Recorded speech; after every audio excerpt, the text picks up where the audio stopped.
kemerdekaan aja yang menyatukan. Ada Nah, common enemy. ya, jadi yang kayak gitu-gitu itu Soeharto paham betul kayak gitu, dan itu membawa konsekuensi ideologis biasanya cenderung nasionalis kalau yang peta itu, dan agak ke kiri-kirian memang, tapi bukan komunis gitu. Nah yang ini kebanyakan kalau nggak Sundanya kental, ke barat-baratan itu. Yang mana nih? Yang Yang Siliwangi? Kenil, Oh, yang Kenil. Presiden, Oh. yang banyakan eksponen Siliwangi. Siliwangi. Oh. Ya, itu yang ya yang gitu-gitu itu yang malah lebih harusnya disorot Pak Gatot. Tapi mungkin kayak PKI kan udah nggak ada.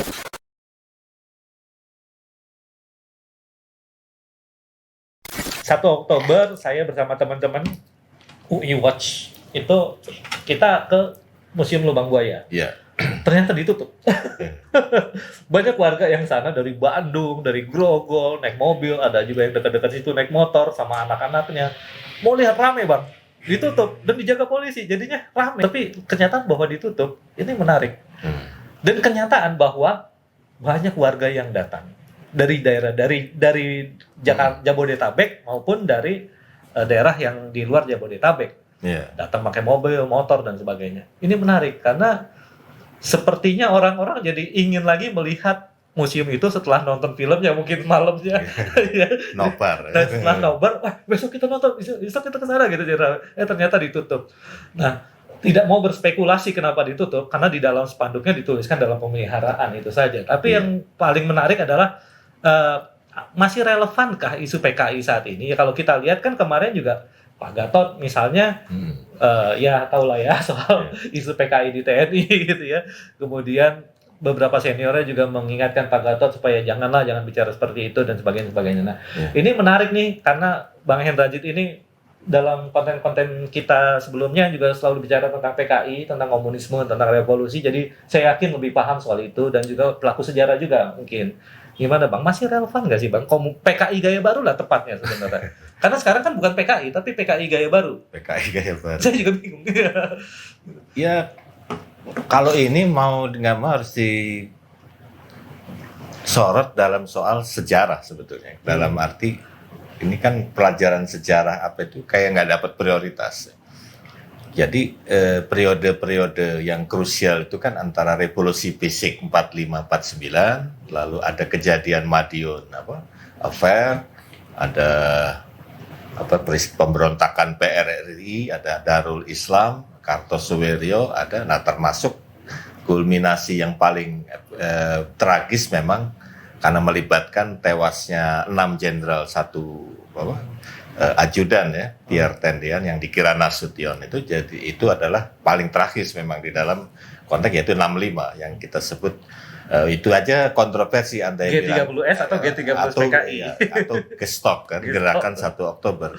Jadi ada yang memang penting itu kebanyakan sekarang berdebat di kalangan publik yang pro kontra, tapi sebetulnya sama-sama dinaungi kegelapan sejarah. Jadi ini menarik, kegelapan sejarah. Ya, ada didasari sama yang satu bilang kalau yang pada dasarnya bersimpati pada gerakan itu mengatakan itu kan konflik internal angkatan darat aja katanya.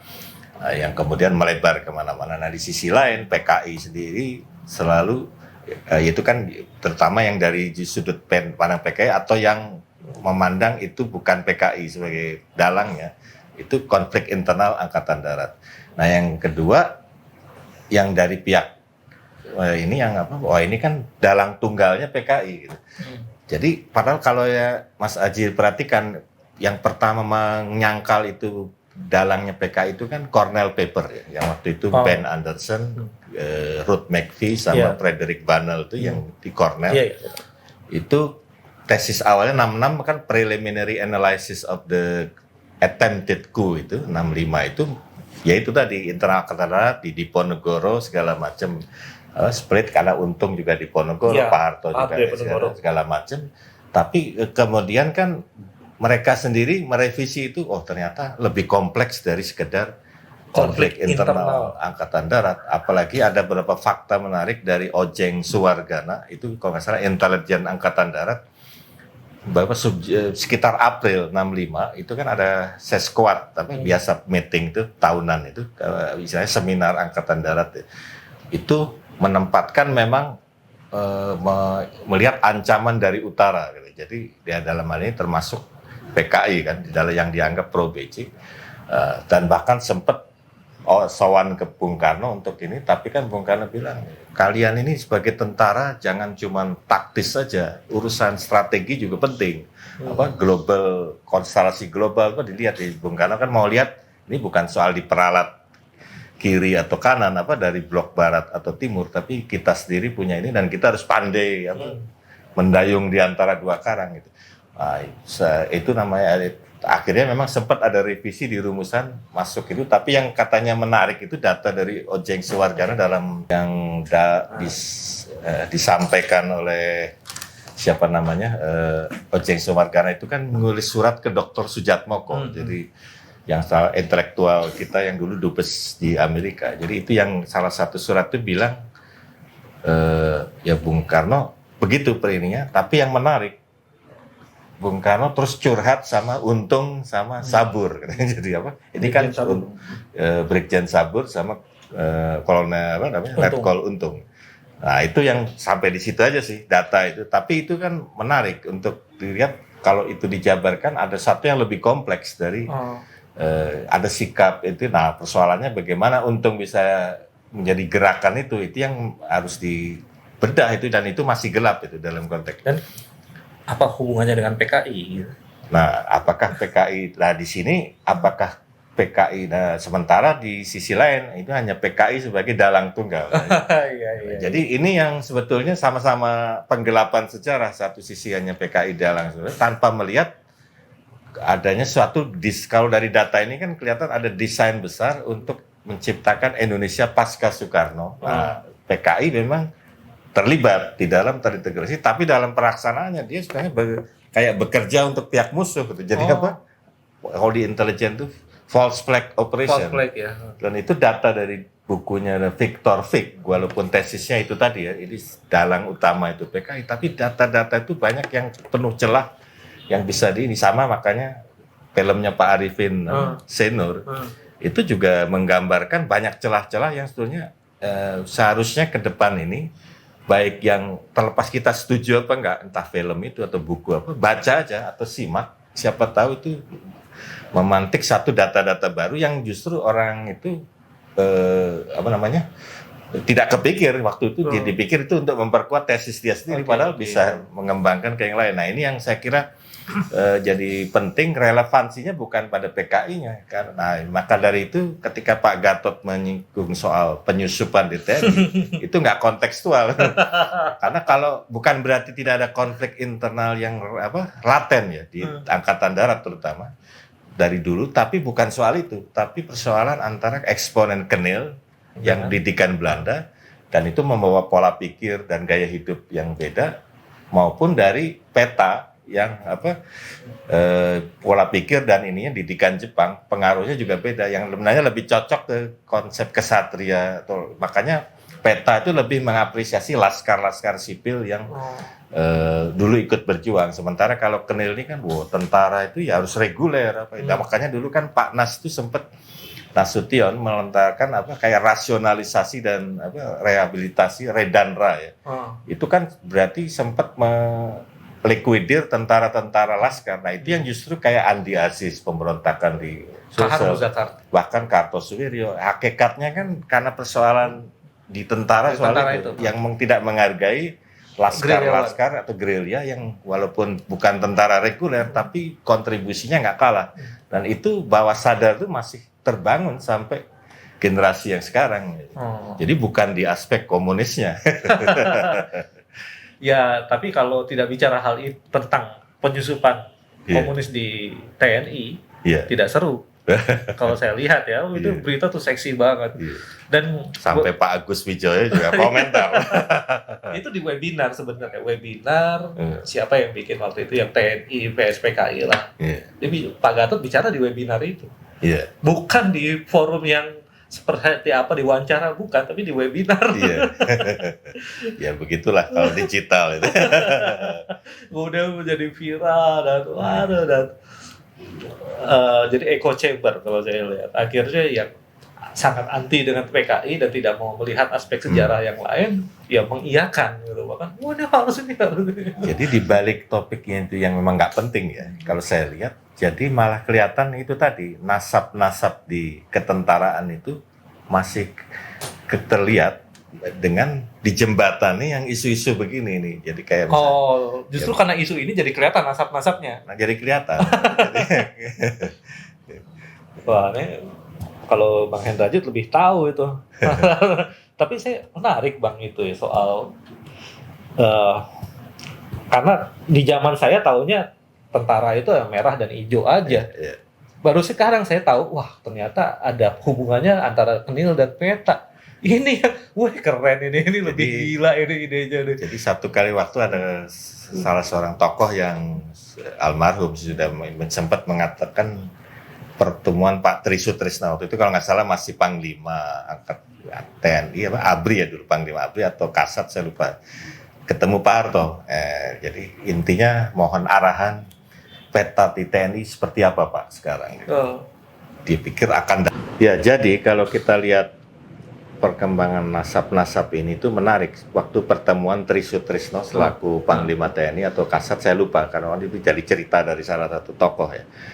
Ketemu menghadap Pak Harto, minta petunjuk tentang peta politik di TNI gimana Pak, katanya gitu kan, sebagai senior Panglima kepada Presiden, Panglima tertinggi gitu.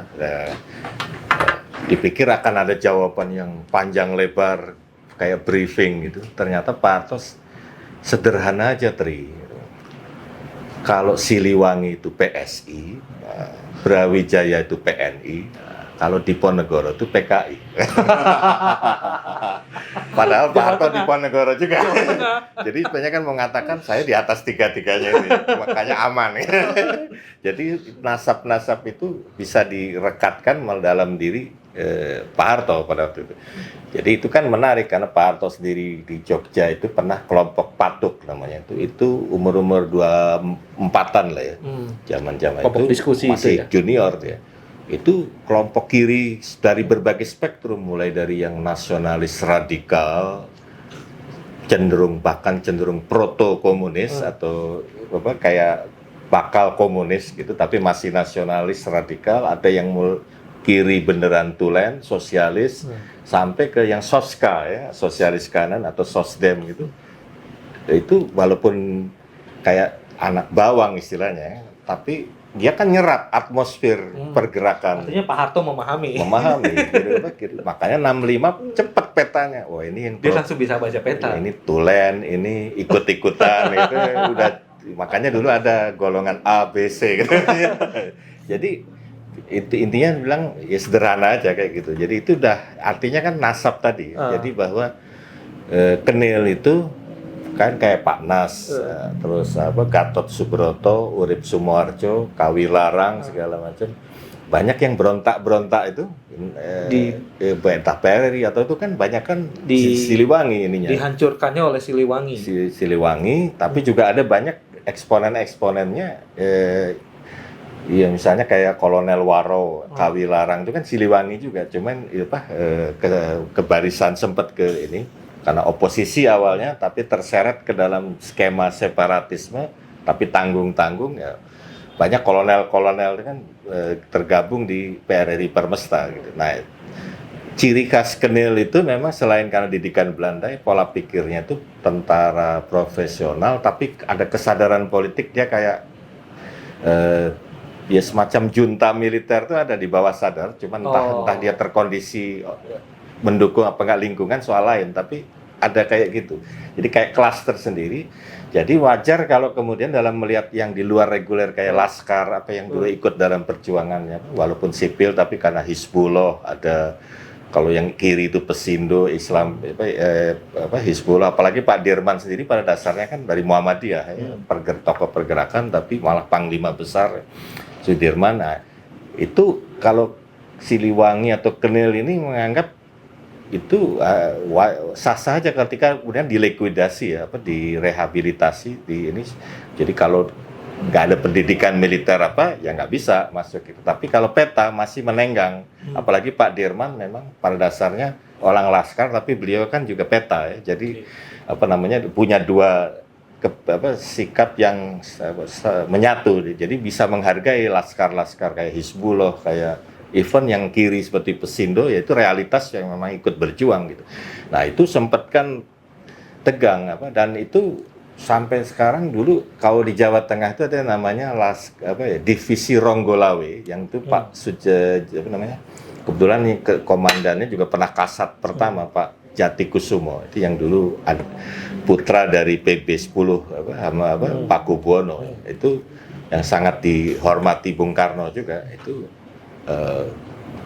boleh dibilang peta beliau kenil, tapi karena watak ininya dekat dengan Pak Dirman, dengan itu cair.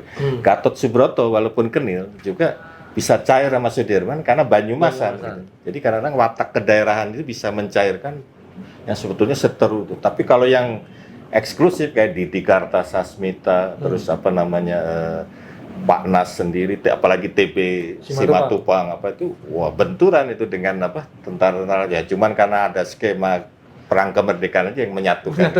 Ada common enemy. Ya, jadi yang kayak gitu-gitu itu Soeharto paham betul kayak gitu, dan itu membawa konsekuensi ideologis biasanya cenderung nasionalis kalau yang peta itu, dan agak ke kiri-kirian memang, tapi bukan komunis gitu. Nah yang ini kebanyakan kalau nggak Sundanya kental, ke barat-baratan itu. Yang mana nih? Yang kenil, yang kenil. Yang banyakan eksponen Siliwangi. Ya, itu yang yang gitu-gitu itu yang malah lebih harusnya disorot Pak Gatot. Tapi mungkin kayak PKI kan udah nggak ada sebenarnya. Iya. Ya, tapi ideologi kebanyakan bilang ideologi nggak akan pernah mati gitu. Dan bisa saja itu menyusup kembali gitu. Ya itu mungkin ya kemungkinan kewajaran seperti itu yang kemudian dimanfaatkan ya. Bukan dimanfaatkan ya. Jadi kita mau wajar, bisa aja, semua bisa aja masuk. PKI bisa masuk lagi ke TNI dan sebagainya. Padahal triggernya diorama yang hilang. Karena kalau kita lihat Pak Dudung Pangkostrat, dia kenal apa petanya. Kalau dari namanya kayaknya Sunda nih. Jangan-jangan dia juga punya nasab seorang kenil juga lagi. Nggak tahu juga ya Bang ya. Nggak tahu juga. Ya jadi menarik ya, justru menurut Abang tidak relevan ya apa yang dikatakan Pak Gatot kemarin itu ya. Ya tidak relevan, karena kalau kita lihat, karena orang even kalau jadi komunis pun itu kan nggak ujuk-ujuk komunis. Jadi ada satu awal biasanya mengapresiasi gagasan-gagasan Karl Marx misalnya, atau Marxisme, dan Soekarno, Hatta, Syahrir, banyak tokoh, Ali Sastro, segala itu kan semuanya itu memang membaca karya-karya Marxisme dan meyakini itu sebagai pisau bedah analisa ekonomi politik. Itu dia. Jadi tidak kemudian berarti mengakui bahwa itu harus sebagai alat kekuasaan kan. Nah kalau sudah kayak gitu kan udah kelihatan sendiri, itu nggak usah disembunyikan, juga udah ngerti kita, bisa ke sana arahnya. Tapi kan kalau hanya karena resisten atau trauma terhadap komunisme, tapi menutup referensi-referensi orang, apalagi dunia akademik ya, untuk mengkaji itu kan suatu yang merugikan. Sementara ada watak dasar bangsa kita ini, seperti juga Cina, natur kultur kita itu sebetulnya sosialisme, karena kita dijajah asing, Belanda,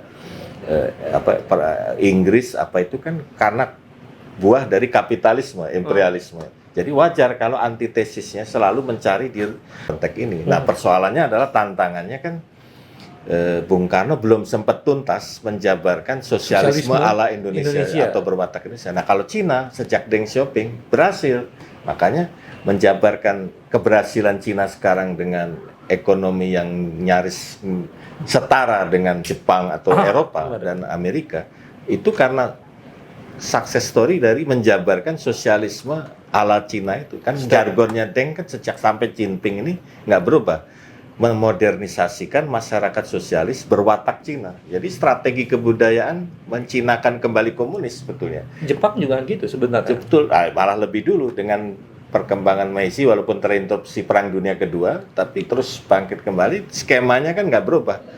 Jadi mana state center, tapi dia regulator aja. Dia bukan berarti negara itu ikut memain, tapi regulator, wasit. Nah, kita sempat trial and error soal state center, tapi selain regulator, player juga itu yang sering. Even di zaman Bung Karno pun sering meleset gitu karena jabaran itu. Nah, kalau si Deng sampai Jinping ini jalan terus. Nah, jadi sebetulnya kita jangan membangun kultur trauma yang kemudian akhirnya itu tadi awas hati-hati tapi nggak justru menutup inspirasi untuk ide-ide karena watak kita ini bagaimana sosialisme yang di bawah sadar kolektif bangsa ini berkembang gitu. Ini menarik nih sosialisme yang di bawah sadar karena sebenarnya sosialisme as an ilmu sebagai ilmu nggak salah. Iya. Ya itu kan sosial. Soekarno sendiri kan memang menyebut Marxisme sebagai science. Nah, memang ada blunder dulu kemudian dijabarkan terutama dari PNI menjabarkan Marxisme itu adalah Marxisme yang diterapkan di Indonesia. Nah, itu salah. Rumusan yang maksudnya mungkin mau mempribumikan tapi kemudian ada kejadian jadi salah Pak. Berarti sama. Padahal sejauh yang saya pahami itu beda, bahkan menentang pendekatan kelas yang ortodoks bahwa Marxisme itu orang aliansi lintas kelas karena punya nasib yang sama. Di zaman Belanda itu dimiskinkan dan dibodohkan, termasuk profesional, pedagang kecil segala macam yang sebetulnya dia punya aset produksi. Manusia-manusia Indonesia, Marxisme itu manusia-manusia Indonesia. Manusia Indonesia yang punya alat produksi tapi nggak bisa berkembang dan meluas karena skema sistem penjajahan itu. Nah, itu yang belum tuntas sebetulnya. Kalau itu jalan dari skema ke strategi dan sistem dan produk hukum itu otomatis bisa kayak Cina, jadi menemukan watak sosialisme yang aslinya negeri kita sendiri. Sama dengan Jepang ya, mereka juga based on their own culture kan. Betul. Mereka mengembangkan kapitalismenya berdasarkan kulturnya, budayanya. Justru budayanya number one gitu. Jangankan seperti itu, Mas Haji. Di Swedia itu kan Sosdem ya. Sosdem. Singapura juga Sosdem. Dua-duanya berhasil sebagai negara kecil yang makmur, yang sejahtera. Tapi apa yang menarik? Sistemnya kan beda. Kalau sana sosial demokrasi, parlementer, demokratik. Tapi di Singapura sentralistik kan. Tapi dua-duanya berhasil. Karena apa? Sosdem itu jadi pandangan hidup. Nah, pandangan hidup itu ya mau nggak mau bersenyawa dengan local culture negaranya. Swedia wataknya yang demokratis. Lebih demokratis tepatnya.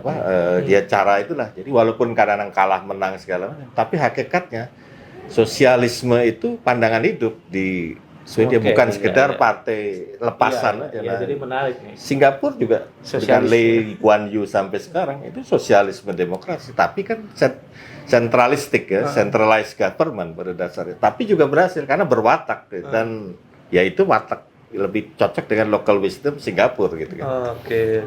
Nah, kita nih yang belum ketemu nih sosialisme Indonesia nih seperti apa? Iya. Sebenarnya belum tuntas kali Bang ya. Supaya tuntas seluruh spektrum kiri itu harus duduk satu meja. Termasuk yang di Islam. Dulu kan kita ada Dawam Raharjo, ada Johan Effendi, terus siapa namanya banyak termasuk Adi Sasono. Itu kan juga merujuk pada ini karena ke Hos Cokro ininya pandang, apalagi pernah beliau nulis sosialisme dan Islam. Yang kiri-kiri yang di luar skema agama ini juga perlu lu bener sosialis kan? Jangan-jangan ke ini Borjuis. Borjuis kecil. Borjuis kecil. Iya, saya jadi ingat dulu di istilahnya pisau analisa, Borjuis kecil. Wah, itu istilah-istilah yang lagunya dulu internasional. Zaman saya mahasiswa itu 80-an kayak Andi Gonder-Frank, Paul Prebis, Samin Amir itu kan rujukan-rujukan kiri, termasuk Peter Berger. Itu rujukan-rujukan kiri, padahal itu di era Pak Harto yang quote-unquote otoriter. Itu aja bebas dibaca ya. Kok sekarang ini dikit-dikit komunis. Tapi emang itu stigma. Iya, stigma. Sulit dipungkiri stigma yang paham saya. Ya seringkali itu mungkin strategi Pak Gatot. Kita harus menghargai apa yang beliau lakukan. Oke, jadi teman-teman itu ya, jadi di bincang-bincang kita tentang komunisme.